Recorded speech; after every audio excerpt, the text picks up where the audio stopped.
Hello दोस्तों, हाजिर हूँ मैं आपकी अगरबत्ती की जानकारी के लिए।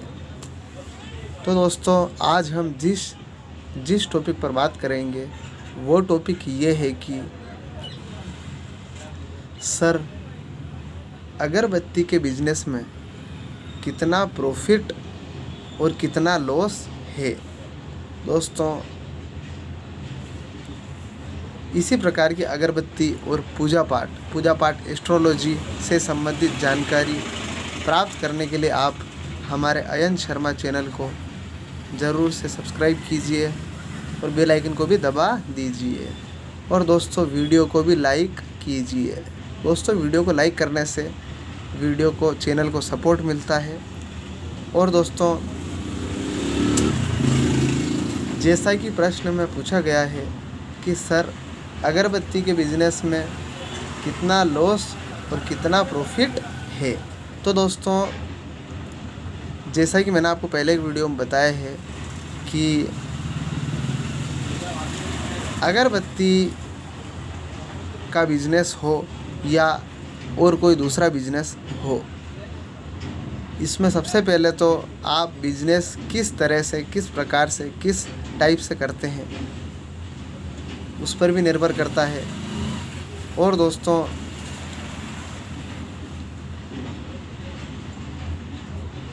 किस तरह से आप बिज़नेस करते हैं उस पर निर्भर करता है। उसके अलावा दोस्तों, आप किस हिसाब से टाइम देते हैं बिज़नेस को, इस पर भी निर्भर करता है। और भी बहुत सारी चीज़ें रहती है दोस्तों, उसके हिसाब से आप यह देख सकते हैं कि अगरबत्ती के बिज़नेस में हमें प्रॉफिट हो रहा है या होता है या कितना होता है, वो इन चीज़ों पर निर्भर करता है। इनके अलावा और भी बहुत सारी चीज़ें उन पर निर्भर करता है।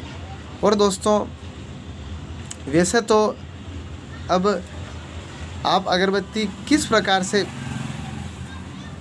जैसा ही प्रश्न में पूछा गया है कि अगरबत्ती बिज़नेस में कितना प्रॉफिट है, तो दोस्तों, प्रॉफिट से मतलब सबसे पहले तो ये है कि आप अगरबत्ती को सेल कर रहे हैं, सेल करके प्रॉफिट कमा रहे हैं, या मैन्युफैक्चरिंग लाइन से उसे बना करके प्रॉफिट कमा रहे हैं। सबसे पहले तो ये बात आती है कि किस प्रकार से आप प्रॉफिट कमा रहे हैं। सबसे पहले अगर पहली बात करें तो आप अगरबत्ती को सेल करके प्रॉफिट कमा रहे हैं, डायरेक्ट सेल करके ला करके बेच रहे हैं।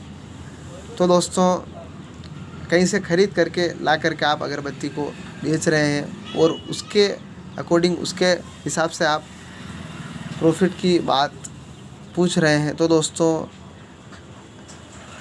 इसमें एक, जैसे कि नॉर्मल किसी भी चीज़ की दुकान होती है, किराना हो गया, किसी भी प्रकार की दुकान होती है, तो उनमें जिस प्रकार से प्रॉफिट होता है उसी प्रकार से अगरबत्ती में भी प्रॉफिट होता है। अब वो प्रकार क्या है, वो सबके अलग अलग हैं। जैसे कि वो कपड़ों की दुकान है तो उनमें प्रॉफिट थोड़ा अलग रहता है, किराने में प्रॉफिट अलग रहता है, उसी प्रकार से अगरबत्ती में भी प्रॉफिट अलग रहता है। तो अगर आप डायरेक्ट ला के बेच रहे हो, जैसे कि दुकान का मैंने भी आपको उदाहरण दिया, तो उसमें भी प्रॉफिट होता है, एक लेवल तक होता है। जैसा कि सब दुकानों में प्रॉफिट होता है, उसी प्रकार अगरबत्ती की दुकान में या अगरबत्ती बेचने में, जैसे प्रश्न में पूछा गया है, अगर दुकान के थ्रू बेचते हैं तो जिस प्रकार से दूसरी दुकानों में प्रॉफिट होता है उसी प्रकार से इनमें भी प्रॉफिट होता है। अगरबत्ती की दुकान समझो, या किसी प्रकार से आप सेल आउट कर रहे हो, ख़रीद करके वापस बेच रहे हो, तो उसमें दूसरी दुकानों की तरह ही प्रॉफिट होगा। और दोस्तों, इसमें दूसरी दुकानों की तरह प्रॉफिट होगा, और इसमें प्रॉफिट कम ज़्यादा भी हो सकता है। वो सेल पे निर्भर करता है, कितनी आपकी अगरबत्तियाँ बिक रही है, कैसे क्या है। जो नॉर्मली दूसरी दुकानों में होता है उसी प्रकार से होता है, तो उसी प्रकार से इसमें प्रॉफिट होता है। और दोस्तों, दूसरी बात यह है कि अगर आप मैन्युफैक्चरिंग लाइन अगरबत्ती बना रहे हैं, अगर आपके इंडस्ट्री एरिया से रिलेटेड काम है, कहने का मतलब अगर आपके पास अगरबत्ती की अगर मशीन है और आप अगरबत्ती को बना रहे हो, फिर आप उसे अपने हिसाब से सेल कर रहे हो, किसी भी प्रकार से आप सेल कर रहे हो, जैसा आप सेल कर रहे हो उसका प्रॉफिट अलग रहता है। उसके अंदर फिर काम थोड़ा अलग हो जाता है। उसमें हर चीज़ के अंदर रॉ मटेरियल पर जीएसटी लगती है। वैसे दुकान में भी जीएसटी लगती है, लेकिन इंडस्ट्रियल में थोड़ी जीएसटी अलग प्रकार से लगती है।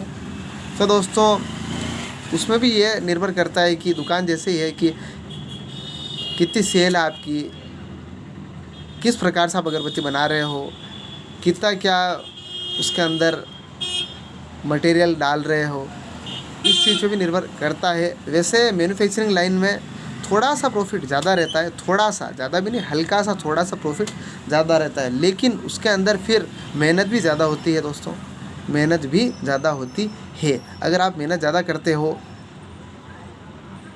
तो आपको प्रॉफिट थोड़ा ज़्यादा होगा, सेल करने में जो प्रॉफिट होता है उससे थोड़ा सा ज़्यादा होगा। तो दोस्तों वो आप पे निर्भर करता है कि आप किस प्रकार से बनाते हो, मैन्युफैक्चरिंग लाइन में काम करते हो या अपना खुद का काम, मेरा मतलब वो करते हो, मैन्युफैक्चरिंग लाइन चालू करते हो, काम नहीं करते हो, चालू करते हो, अपनी खुद की मैन्युफैक्चरिंग लाइन चालू करते हो, या फिर उसे सेल आउट करते हो दुकान के थ्रू या किसी भी प्रकार से डिस्प्ले करके आप उसे सेल आउट करते हो। तो दोनों में थोड़ा थोड़ा मार्जिन का फ़र्क रहता है।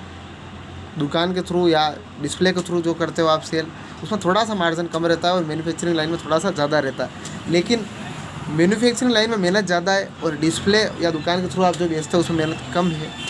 तो कहने का मतलब ये है कि प्रॉफिट तो है, लेकिन बहुत सारी चीज़ें मैटर करती है इसके अंदर। तो दोस्तों अगर आप अगरबत्ती का काम चालू करना चाहते हैं तो आप कर सकते हैं, और इसके लिए आप हमारे वीडियो बराबर देखते रहिए, रेगुलर हमारे वीडियो देखते रहिए। हमारे चैनल के जितने भी वीडियो आप उन्हें सभी वीडियो को देखिए, इससे आपको बहुत हद तक जानकारी मिलेगी अगरबत्ती के बारे में, और आप जो बिज़नेस करने की कह रहे हो, स्टार्ट करने की कह रहे हो, उसमें भी आपको सपोर्ट मिलेगा। और दोस्तों लॉस पहले प्रॉफिट अब लॉस, दोस्तों लॉस भी वैसे ही है, जैसे प्रॉफिट होता है उसी प्रकार से लॉस होता है। कहने का मतलब लॉस होता नहीं है, वैसे तो लॉस नहीं होता है, लेकिन जैसे अदर दूसरी चीज़ों की दुकानें होती है उसी प्रकार से पहले अपन दुकान की बात करते हैं, सेल आउट की बात करते हैं, तो अदर चीज़ों की दुकानें होती है और उनके अंदर जिस किसी प्रकार से लॉस होता है, जैसे भी लॉस होता है वो आपको पता होगा कि दूसरी दुकानों में लॉस कैसे होता है। किसी भी प्रकार से लॉस हो सकता है कि सेल कम हो रही है, जैसे कपड़े की दुकान हो गई तो कपड़े की सेल कम हो रही है तो वो भी एक तरह का लॉस ही हो गई। सिंपल भाषा में हम कहते हैं ग्राहक कम आ रहे हैं, ग्राहकी नहीं हो रही है नॉर्मल भाषा में, तो वो भी एक तरह से लॉस ही है। लेकिन किसी भी प्रकार से लॉस हो सकता है, या फिर लॉस में आप समझ ही चुके हैं, जैसे माल अपन ने ज़्यादा मंगा लिया और सेल कम हो रही तो वो भी एक नुकसान ही है। नुकसान किसी भी प्रकार से हो सकता है, या फिर भगवान नहीं करे लेकिन किसी भी प्रकार से दुकान के अंदर कोई भी नुकसान हो जाता है, किसी भी प्रकार से कोई आपदा आ जाती है, किसी भी प्रकार से, है ना, वो भी एक तरह का नुकसान देखो आपदा से ज़रूरी नहीं, किसी भी प्रकार से नुकसान हो सकता है। तो कुल मिला के वो नुकसान ही है। सेल कम हो रही है, मार्जिन कम मिल रहा है, प्रॉफिट कम मिल रहा है, ये भी एक तरह नुकसान ही है। नुकसान किसी भी प्रकार से हो सकता है। हम समय कितना दे रहे हैं दुकान को, अगर कम दे पा रहे हैं तो वो भी एक तरह से नुकसान ही हो सकता है, उसमें किसी भी प्रकार से नुकसान हो सकता है। लेकिन ये नुकसान हमेशा नहीं होता है, नुकसान का एक क्राइटेरिया रहता है, नुकसान का एक सिस्टम रहता है, ऐसे नहीं होता नुकसान। लेकिन जैसा कि प्रश्न में पूछा गया है उसका अकॉर्डिंग, उसके अनुसार मैं आपको बता रहा हूँ। तो प्रॉफिट होता है वैसे नुकसान भी होता है, लेकिन प्रॉफिट हम मेहनत करते हैं तो ज़्यादा भी होता है, नुकसान कम होता है। इसलिए प्रॉफिट और लॉस दोनों ही होता है। नॉर्मल जो बिजनेस में सब में होता है वैसे ही अगरबत्ती में भी होता है, लेकिन नुकसान कम होता है। वैसे नॉर्मली सामान्य तौर पर नुकसान कम होता है और फ़ायदा ज़्यादा ही होता है अगर अपन मेहनत करते हैं, ध्यान देते हैं, जैसा कि सब बिजनेस में होता है वैसे। तो दोस्तों इसी प्रकार से अगरबत्ती के बिजनेस में और दूसरे बिजनेस में लगभग सभी में एक ही है, थोड़ा थोड़ा अलग है खाली। तो जैसा ही प्रश्न में पूछा गया है उसी प्रकार से मैंने बताया कि कैसे प्रॉफिट होता है और कैसे लॉस होता है। तो दोस्तों इसी प्रकार की अगरबत्ती की जानकारी के लिए आप हमारे अयन शर्मा चैनल को ज़रूर से सब्सक्राइब कीजिए।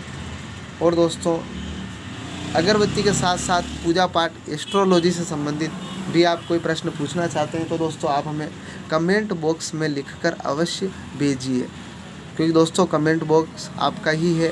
और दोस्तों कमेंट बॉक्स में लिखकर आपके भेजने से हमें पता चल सकेगा कि आप हमसे क्या प्रश्न पूछना चाहते हैं, ताकि हम उस प्रश्न का जवाब दे सकें। धन्यवाद।